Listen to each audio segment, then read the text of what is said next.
8th episode of CloudFocus Weekly for the first week of March 2012. This episode is titled Many Who What. CloudFocus Weekly is sponsored by Arkus, your cloud community experts. I'm your host, Jason Atwood, and joining me is the co-host for the moment, for the 80th time, and maybe the next 80 going forward, it's Justin Elstein. Justin, how are you doing? You know, you said the title differently than I would have said it. Well, how would you have said it? I would have said many who what? Many who what? Like a question. I didn't do it as a question. Because they're questions. It is. Well, two of them are questions. Sort of. So we have an agenda today. We always have an agenda today. Well, not last week. Well, we missed last week. We said we were going to. Oh, that's right. I was on vacation. We told everybody. We said, that was good. No, yeah, we planned that. That was planning. We owe somebody. We owe them an apology. Not really. We don't. We makeup? said we weren't going to be here. What happened that week? There's no cloud focusing on that week. But we've done weeks where there have been two, so it sort of makes up for it. Well, Dreamforce, we do about 6. Yeah, so you get your fill at Dreamforce, and that allows one or two of us to take vacations here and then. If the internet from the cruise wasn't 40 cents a minute, we could have Skyped it in. No way. That would have made this podcast. We would have had to not sponsor our own podcast. Yeah, it would have had to get a real sponsor. It would have been $15, $20 just for the Skyping, not to mention the uploading. Alrighty, so... And it definitely wouldn't have worked. Alright, so we got an agenda. We got a couple catch up on some blog posts. We have 2. We're going to talk about one, and we're going to mention the other one. And then we also have some news about Oracle and their go into our... world of human capital or human... Another foray into the public cloud. There you go. And that was so eloquent. We have a sneaky peek of Many Who, which we'll discuss. And we have some, there's some cloudiness. Since we're big Apple fanboys, we always love to discuss what Apple... It's kind of hard to talk about anything technology, not mention what's going to happen next week. So we'll make a couple predictions maybe, or just talk about what's going to happen. You basically don't know, so I'll tell you. And that's it. And we'll make our CloudFocus App Pick of the week. And then we'll call it a day. All right? Sounds good to me. So let's get started with some blog posts, as you know. This is Apple-y as well. If you go to blog.arkusinc.com, that's where you'll find them. The one from last week that if you hadn't been going, you missed, was called Messages Beta for OS X, a review.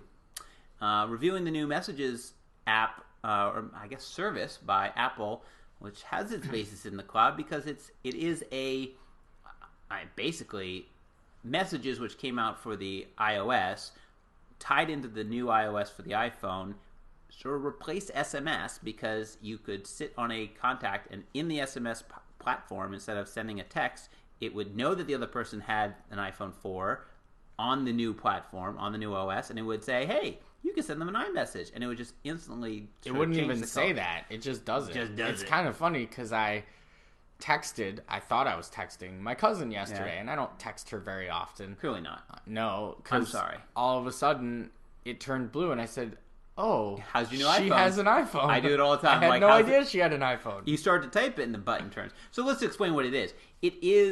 They're using, instead of using... basically cellular text, they're now replacing that with sending data, using your data connection, and they're auto-detecting that the other person has it by going out and probably pinging their service. Have you noticed, just to I want to sideswipe you for a second, because it doesn't use your, texts. Right. Like, you buy texts from AT&T, in our case, and it uses the data service. Have you looked at the bill to see, our texts are going down, our data usage has gone up? No, we can do that. Couldn't do that right this minute, but we could. I mean, that's the kind of fun thing that I like to do on the weekend. Well, why didn't you do it? Because I don't have access to my cell phone bill. That's right. So I could take a look. I have not as of yet. An interesting geeky analysis to do. Right, because we're on an unlimited text plan for all the texters on our plans, and we had talked about when this was going to come out. So going back to what it is, so it is texting. It has a couple other features that texting doesn't have. It does read. It shows delivery receipt, so it shows it's delivered. I love it. Shows read receipt.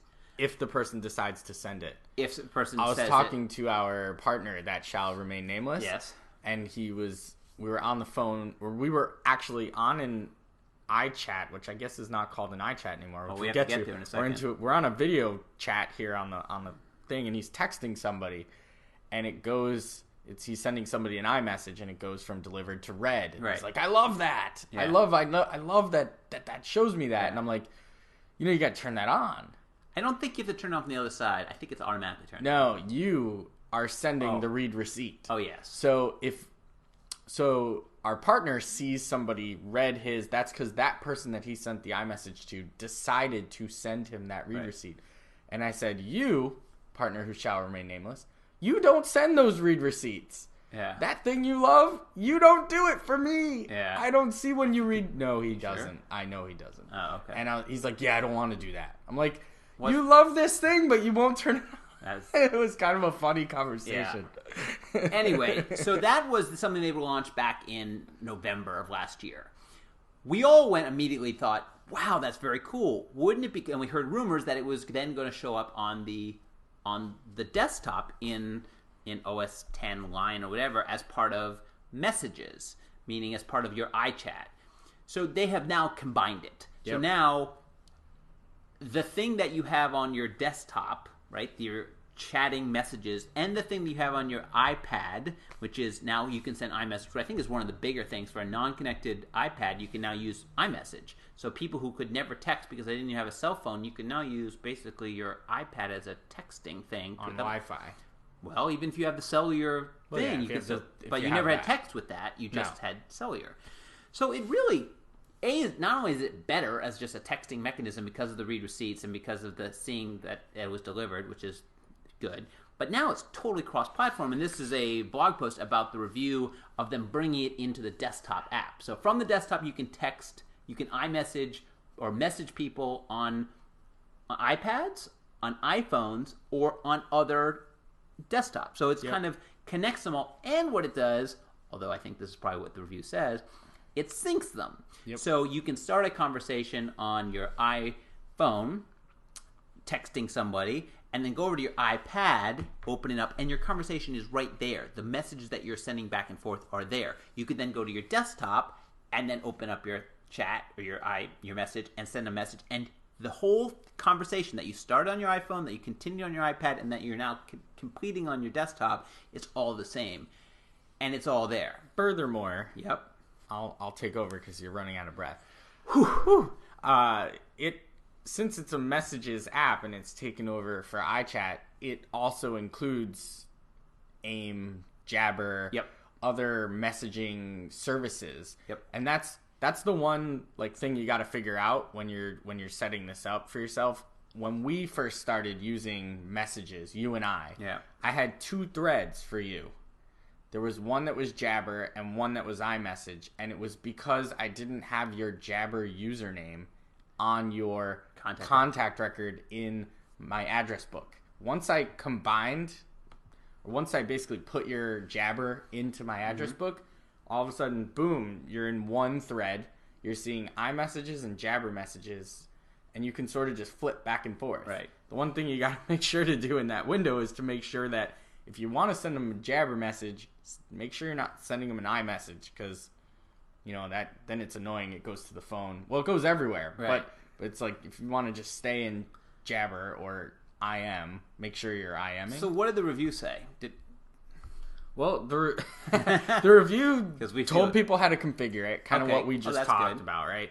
Some of the pros, which is essentially the universal communication. If you would have told me, back at our large company where we were into nameless company, unified communication services, where we worked in the city of New York, right? And we were working on these OCS, Microsoft, these promises of delivering this ubiquitous and unified communication platform for merely $36 per user per month. For an enterprise. Think about having that as a consumer for free. Right. Well, not for free. You have to have Apple products, and that's the big con. It works on Apple products. This is an Apple-only messaging system. But it's for consumers. It's tied to your Mac, to your iOS device. It's pretty neat to be able to do that. In the review, there is mention of some comparable services like Google Voice. There's some things that Google Voice completely lacks that doesn't. It's not a message. It's a voice service, so it doesn't really. But have it has texting. Yeah, I mean it does, but it doesn't have multimedia. It doesn't have groups. It doesn't have the conversation. Like it doesn't have all of that tied into one thing. But you can have a similar experience on the Google platform if you have a Droid phone and you're a Google guy and you got the Chrome and everything going on. You got everything going. Everything going. I personally love iMessage. I'm a huge fan of iMessage. My usage of WhatsApp, which to me was, the predecessor to iMessage, and it still has a leg up because it's cross-platform. Right. But I know fewer and fewer people these days that aren't on the iOS platform. Right. I mean, Android's doing a nice job, but people's contracts come up, and that iPhone is just so enticing. I have 2 friends who just moved off of BlackBerries that have been BlackBerry users for years. Right. And they moved to iPhones because they were just like, it was weird because they did it sort of begrudgingly because they felt, tied to that they've been using BlackBerry forever. And they were like, I bit the bullet, or a statement like that. I finally bit the bullet. And now succumbed. Now it's like 3 or 4 months later, and they're like, why didn't I do this 3 years ago? And it's like, why didn't you? I think it's an interesting phenomenon because Apple being, and this is going to take another side rant, but Apple as a company way back when, and even started to do it with their Think Differently campaign, they proposed that they were different, and the people who have Mac products were different. And back when Apple had 1% of one market, or was about to disappear, was going to be bought up or destroyed, and basically Steve Jobs came and, along with the other work of hundreds of people, turned it around. It was sort of like there was a pride, and there was also there was 2 sides. There was a pride of being a Mac user. There was also like the cult of being a Mac user. Yeah, cult, but also sort of a little bit of arrogance to being a Mac user. It's like, oh, you poor PC people, you don't know any better. Like, you're using a platform, it's cheap and it's whatever, but it's really not as good as mine. It's more expensive, but it's better, and you'll figure it out someday. And I think that's moved over with the iPhone. When the first iPhone, like the people who bought the first iPhone, like us crazy people who stayed in line, they were Mac people, right? They understood the Mac thing. They wanted to be the first one to own the Mac. They were Mac people, but they were also first iPhone. I'm talking about. I remember. Yeah. I think the iPod had a lot to do with the crossover, because then people had an Apple product in their hands. Right. That was the best of breed. It was clearly the best. It was more expensive, but it was way better. Right. And they had Apple software on their computer. They had iTunes. Right. So Safari or something, right? Something. But even, at the time, I don't think Safari existed on a PC. But they had iTunes, which was an Apple. So they had Apple product hardware and Apple software running on their PC. And I think that really led to people being like, okay, this is going to be a phone with an iPod in it. And now it's not that. Right. It's not a phone with an iPod. Now it's Uber phone, and there just so happens to be an iPod in it. It can do millions of things. One of the things it can do is play videos. Be an iPod. I was just saying, but I think that attitude has still that sort of slash between, the crazy ones, the a little bit of arrogance, there's still a group, there's still an attitude towards Mac people, that is still a little bit like, oh yeah, you're just a Mac person. It's being wiped away because who isn't at this point? Who doesn't have an iPad, iPhone, iPod, or a Mac device? Like, it's almost nobody. This is becoming the Apple show, but right. That's okay. Right, their new stuff is all about cloud, and this clearly leverages some greater messaging service that lives in the ether out there. In that big data center in North Carolina, and their new stuff. You see, like a lot of the commercials lately have been all around iCloud, and it shows up here, it shows up there. But just to the last point of this before we hit more Apple stuff later, I would have never thought. I go visit my parents. And my dad, I would have never thought that there would be a Mac in that house, and there are 4. Right. And there's only 3 of them. So there's 4 Macs, 3 people. They just totally abandoned. They all have iPhones. There's 2 iPads. There's 4 MacBooks. Sorry, there's 3 MacBooks and a 27-inch iMac, the big one, or whatever size it is now.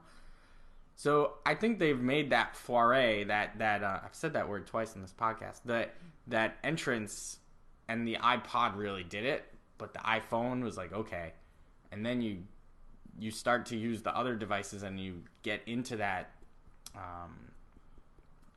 what's the word I'm looking for? The ecosystem. Yep. And everything sort of works together. Yeah. It's one of those things. I think it's becoming less and less like, oh, those Mac people. Because if you walk into a Starbucks and there's people with laptops, they're MacBooks. Yeah. They really are. Oh. So, all right, we'll come back and we'll talk about the new product they're going to announce in a bit. And I'll make a little prediction. But let's go on and talk about let's talk about the opposite of cloud. No, let's talk about Oracle. Well, this is cloud. It is cloud. It's true. It's cloud. It's very cloud. So what happened with Oracle? So I think it actually happened a couple weeks ago where Oracle decided that they would purchase Taleo. And this caught my eye because I've used Taleo a couple of times, both as a person who's applied for jobs via Taleo. Mm-hmm. And you know what's funny? We're looking at this page. Just a quick aside. Google's getting so good with these ads. I don't know if it's Google or somebody, but this page on Read Write Enterprise has these banner ads everywhere, and mine are for like Desk.com, Jive Software, like all these apps that you would think that I'd be very interested in. Yours are like Salesforce. Yeah, like, Salesforce. They're getting very good at this. Anyway, that was a quick aside. So Taleo, I've both applied for jobs using Taleo, mm-hmm. a couple of them, and I've also used Taleo on the back end as a person who's hiring somebody and managing that process. It's a lot more than just a recruiting tool, right? But it is a cloud-based tool. If you were to, I don't know, have you ever logged into it or looked at it from the back end? No, not from the back end, but I might have done it from the first end, but I have not applied for a job in probably 15 years. So it seems as though somebody from Salesforce, and I think this might actually have been the case, left Salesforce 8, 7, however many years ago Taleo was started, and created Salesforce for HR recruiting, because everything's the same down to like, I think even the pod names are like, you're on like na something.taleo.com, I believe. And it has like all the same like recent items, hovers, related lists, very, very, very similar to what you would expect in looking at a Salesforce screen. But essentially what I used it for was human resource recruiting. I understand it does quite a bit more. It does human capital management. It does talent management. It can do a lot of those HR types of functions. Right. And it's a pure public cloud play. Right. Like no hardware, software. It's Oracle saying we're buying our way into this game. Right. We believe in it because we're purchasing Taleo. Some quick stats on Taleo that I thought were interesting was, one in particular, 15% of all hires made in the U.S. are managed in Taleo. That's an astounding number. That's a lot. And I was just wondering, like, what is Oracle going to do with this? Are they going to just swallow this and as this Oracle image of a cloud with their chiclets? With their chiclets, is this just going to get swallowed into this Oracle public cloud thing that includes Fusion ERP, Oracle Social Network, Fusion Sales and Marketing, Oracle Right Now Service, like all these things that I'm not even sure what they are. Like, is Taleo going to just disappear into the ether and become some Oracle branded thing? Or I wonder if they'll let Taleo, because I think they have some serious brand equity, live on their own. Yeah. It's interesting. It's only interesting is like an arms race, right? You watch these companies start to buy off. We've watched integration companies get bought. Boomi by Dell. Cast Iron by IBM. Informatica by somebody very, very soon. just safe harbor. I don't know anything I'm talking about. But, and then we see people go after human capital management stuff, recruiting applications. Salesforce has bought some productivity software to do applications. Like, you could just see them go down this path of buying out these pieces. And it's always interesting when you see, like, an Oracle, who you would think could have the ability to build these things. They certainly could build the architecture to do it, but then go buy the company because they're buying either talent, they're buying brand. Is there a price on it? What was the... Oh, I didn't see a price. Wasn't... it's... Sorry to say, I did not see a price in this article. It might have just been like an intent. But yet another shot across the bow of Salesforce. I mean, sure. Saying, hey, listen, you guys want to get in... I know you guys just bought... who was the company they just bought? They did but that product that they bought has nowhere close That's what I'm to saying. what Taleo does. Whatever it is, and then that was like a buzzwordy social mobile talent manager thing. Right. Not this is like we're going to buy one of the deal, best, biggest things out there. Well, this is what big companies use to recruit and manage the process of hiring people.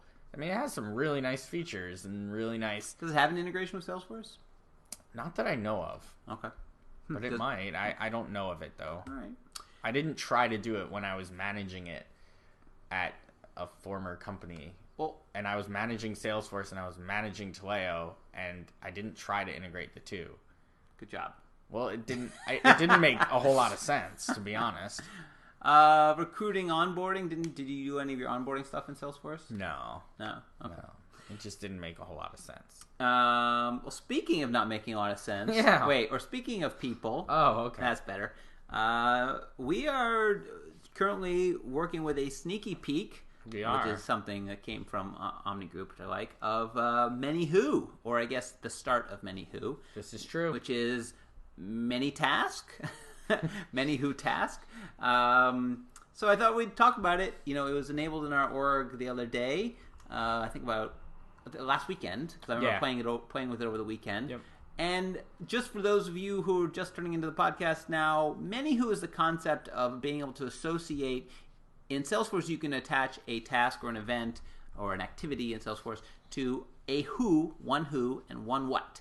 The what would be like an account or an opportunity or a project, something custom. The who would be a contact or a lead. And so it's always that many who, that one-to-one. You can only have one of each, which is nice because when you're looking at either one from either side, I'm looking at the opportunity, I can see that it's attached. This task or event is attached to that opportunity. I'm looking at an account, but I'm also looking at a lead or a contact. I can see it on their side as well. That's been the power for a long time. But when you're inviting multiple people, or not inviting, when you have a task that relates to 3 or 4 leads, you basically have to pick one lead or one contact, one who, to be able to see it on. So if I have a task that involves 3 customers, I can only attach it to one customer, and therefore I can only see it on theirs. The other 3 it wouldn't show up on.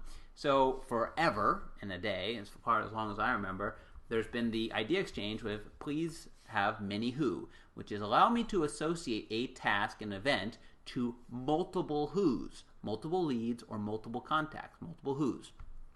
So this is, because of Spring 12, and there's a new pilot of this, it is the start of that, which is many who, but with tasks. Mm-hmm. And what it allows you to do is go in and add a new task, and now the task screen looks a little different. In fact, you see the box looks a little different. You're like, oh, that's the sort of lookup box. It's grayed out. Because it is no longer a standard pick list box or standard, HTML box. It is now it's now a multiple pick thing. And you can go in and you can associate, very interestingly, many people. It looks a lot like if you've ever used the Salesforce calendar to add invitees.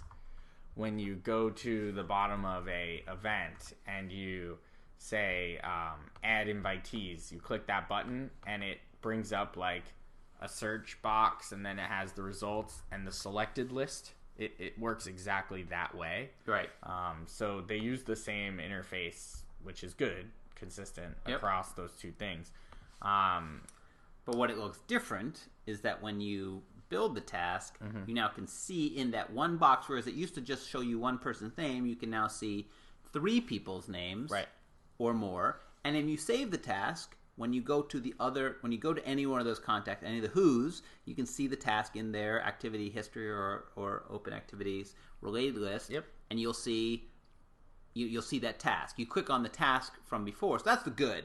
Yeah. The bad is... wait, there's more good. All right, Let's keep going on the good. What's more good? Well, there's one more thing that they did well, is that it is one task. So it's not just creating 4 of them. So if you close the task or complete the task or change the status of the task in one place, that happens everywhere. Right. So it is one task. So I think what you were about to say is one of the cons so far is if you were to look at the task, it shows you who it's related to from where you clicked on it, and then like a +2 or a +3 or a plus number, which essentially says this task is related to this person from where you clicked on it, plus 3 others. I'm not going to tell you who those 3 are right here, right now. So you kind of have to guess, or you can click the edit button, and maybe I'll show you there. But otherwise, I'm not going to show you. Right. It doesn't show you. Like in most times when you relate things to multiple places, it shows up in sort of a related list. So this isn't in a related list. It just shows you there's plus more somewhere. More.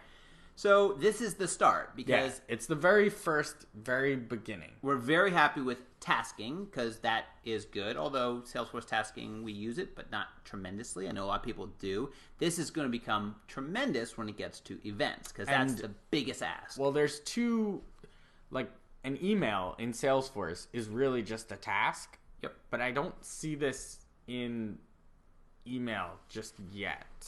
Like that type of task. Right. So I'd like for it to go there so I can say, oh, okay, this email I sent is related to 3 or 4 or 5.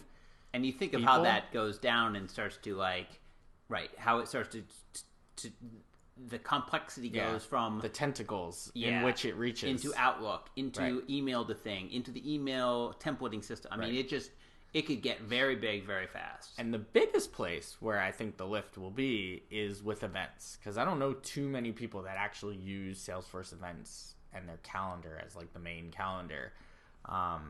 Besides us crazy people. But you do invite more than one person to an event often. Yep. Like it's not unheard of or that uncommon that you're having a meeting with more than one contact in your database.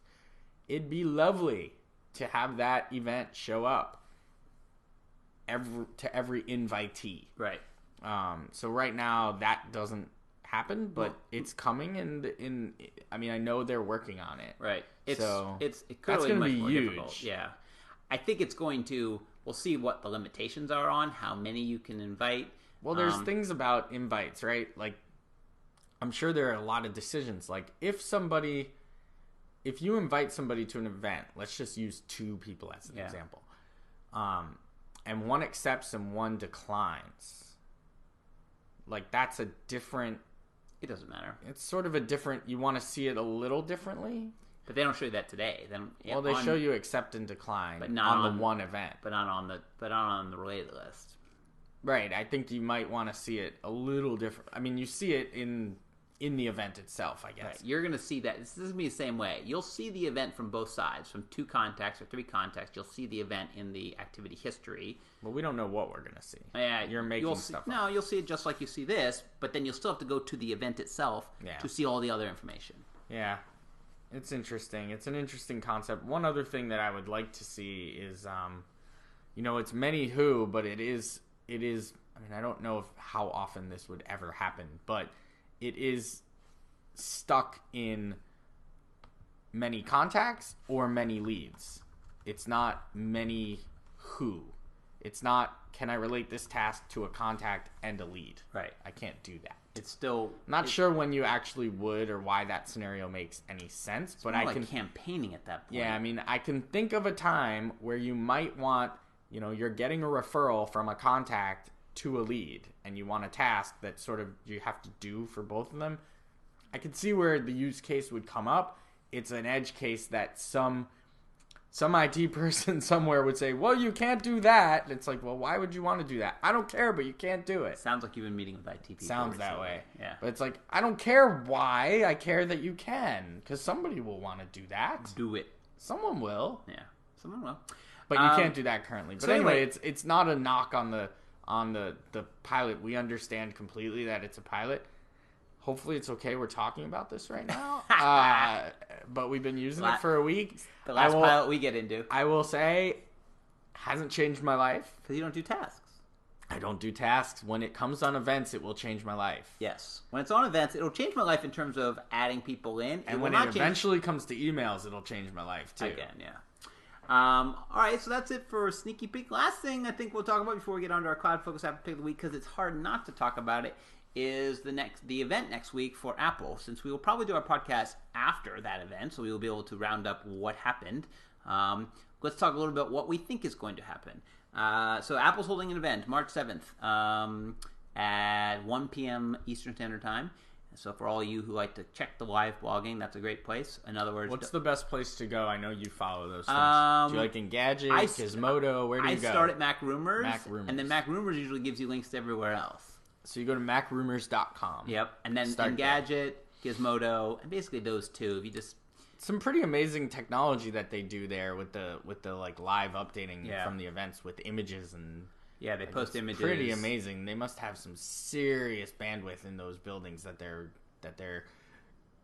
pumping stuff out from. I remember a year or two ago, like Steve Jobs was on the stage and he was like, "Guys, you got to turn your stuff off. Turn your Wi-Fi off. You're killing it." Yeah.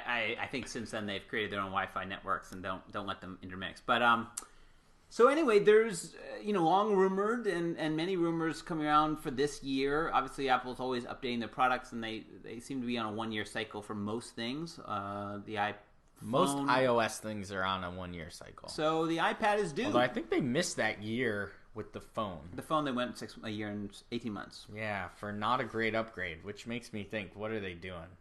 There's got to be something really serious brewing. I don't know. Let's talk about the iPad. So okay. I don't know anything about this stuff. Here's what the rumor is, and we can talk a little bit about it. You give me the rumor, I'll tell you if I think it's going to be true or not, and if I like it.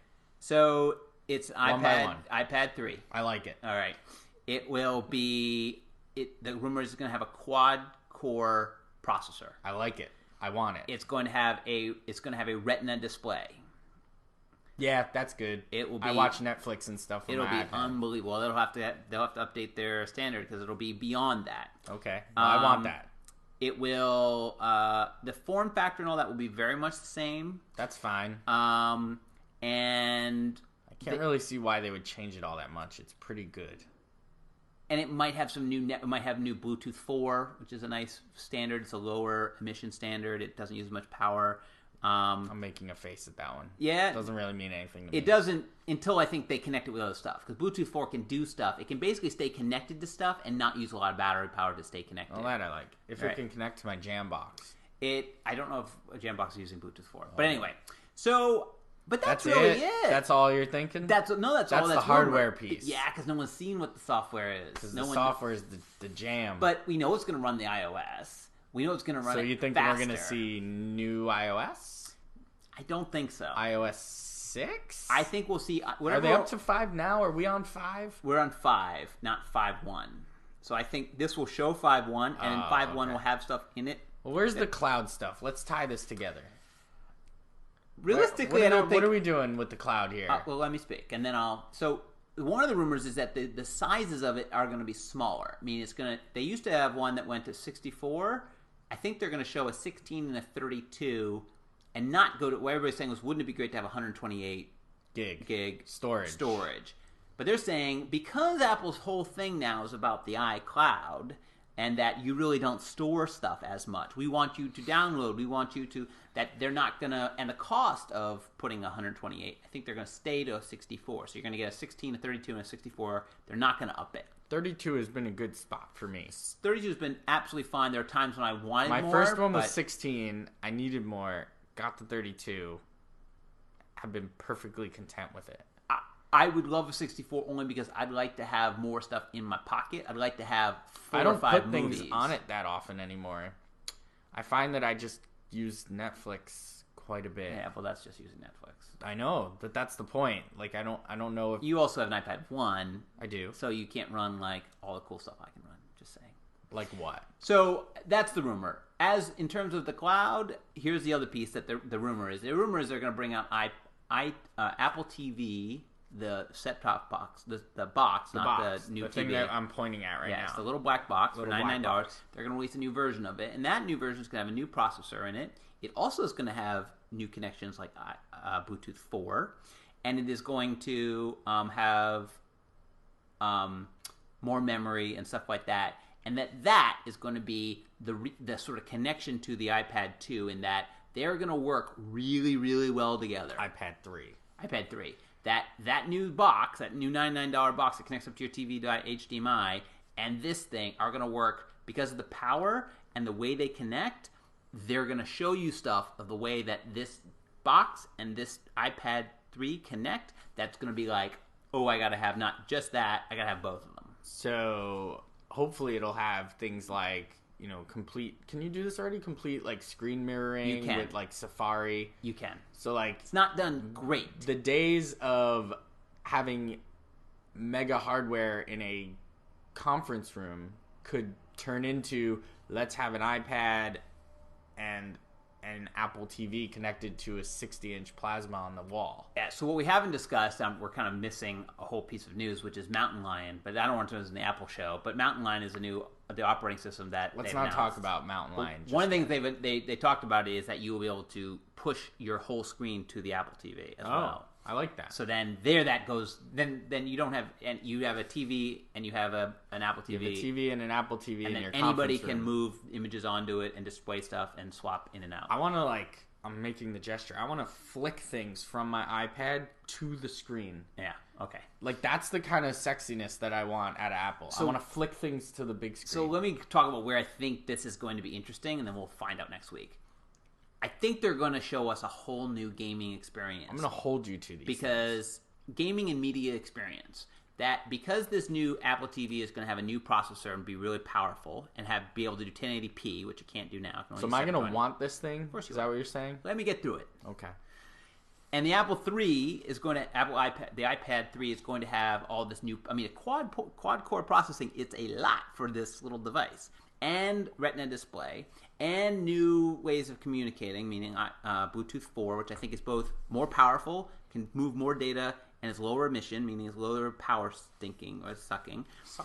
I think they're going to show a new experience of interacting with this device and your TV that is going to make a lot of people go, And whether that's a gaming experience, whether that's a media experience, whether that's a watching stuff and sending stuff back and forth, like it works now, but it doesn't have a seamlessness, and I think it's based on the power of both devices. With you bump up the power of these devices, I think they will be able to show you some really cool stuff that we've only seen them show a little bit of, that they're going to demo, and people like Sony and Microsoft and Nintendo are all going to go, oh man. So I think it's going to have a gaming aspect that's going to make people. That's your big prediction, the gaming. I think it's going to show a level of gaming that you haven't seen before with devices that we both have, but it's just going to be blown away. That's my prediction.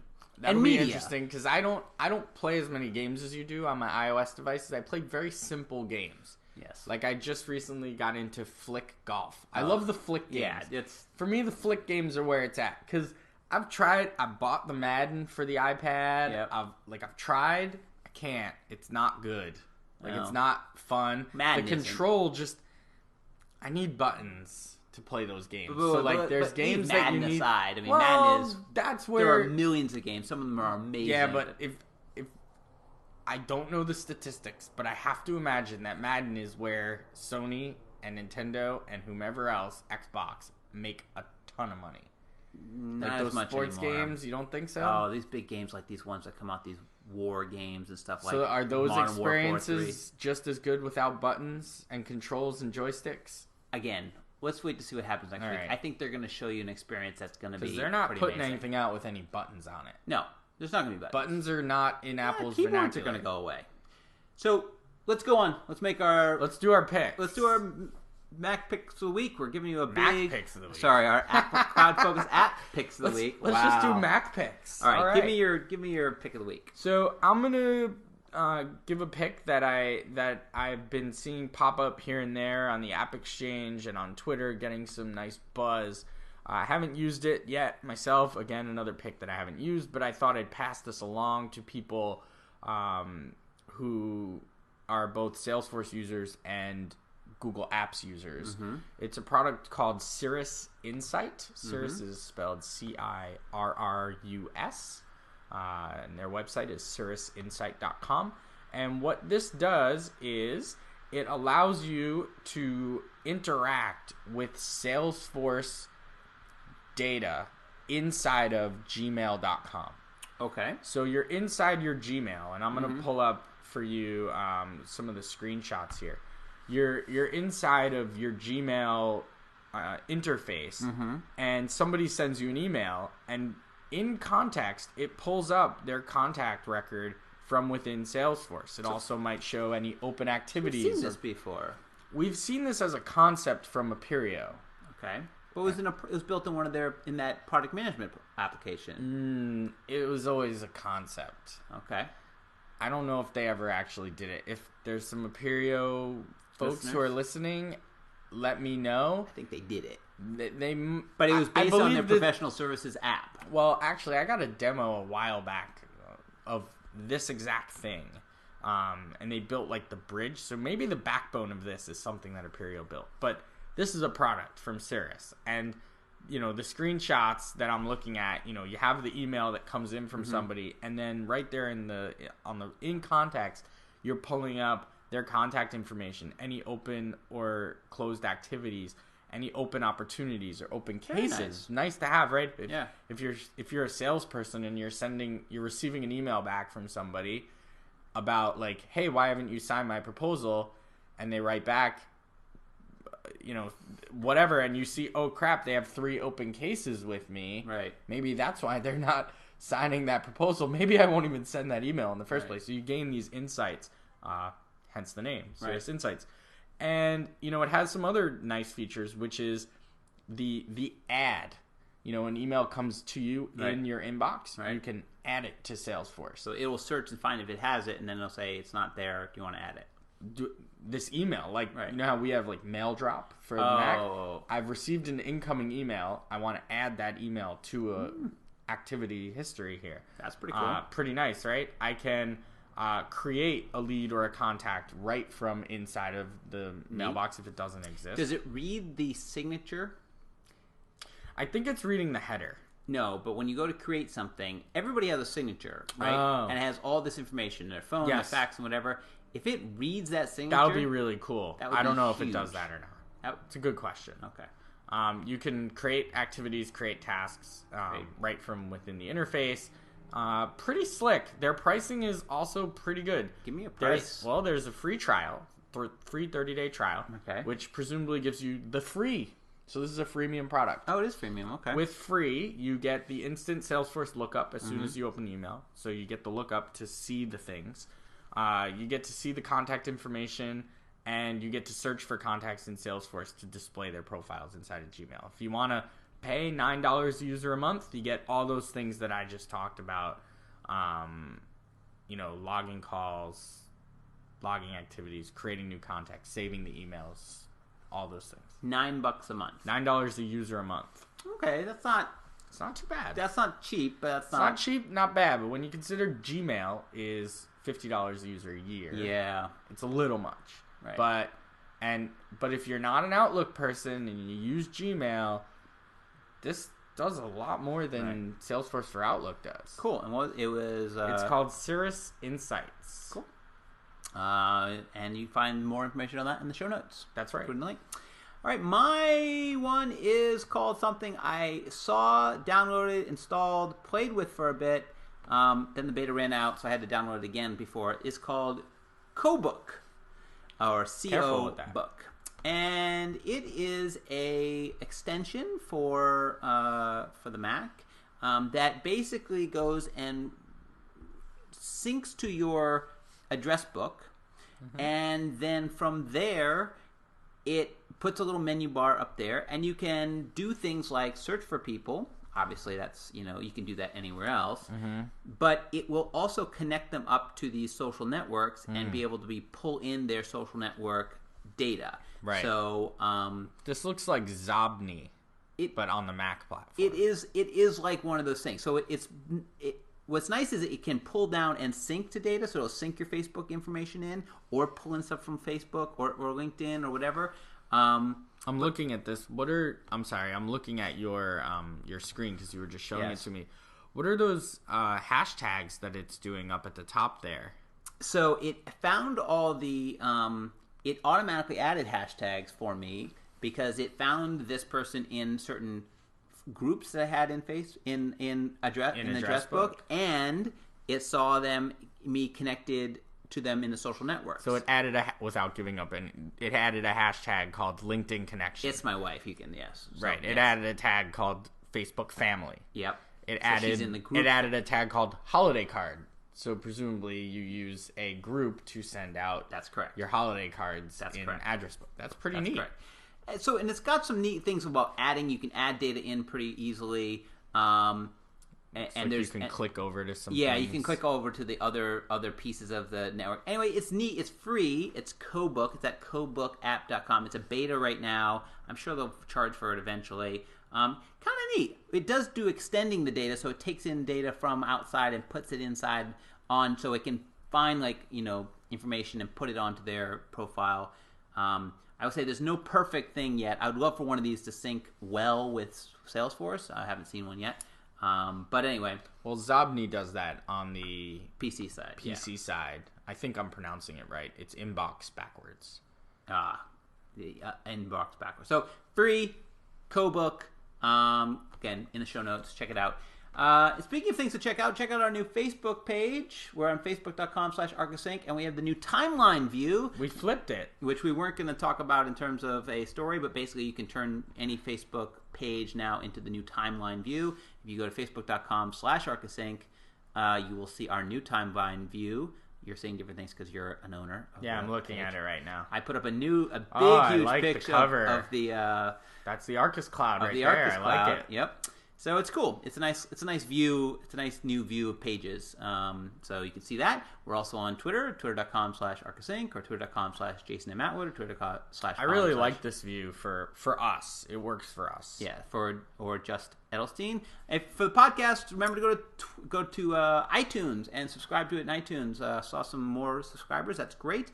No matter when we put out the podcast, you will get it if you subscribe in iTunes, or use my app pick from 2 weeks ago, which I'm still using and still really like. It's actually really, really good.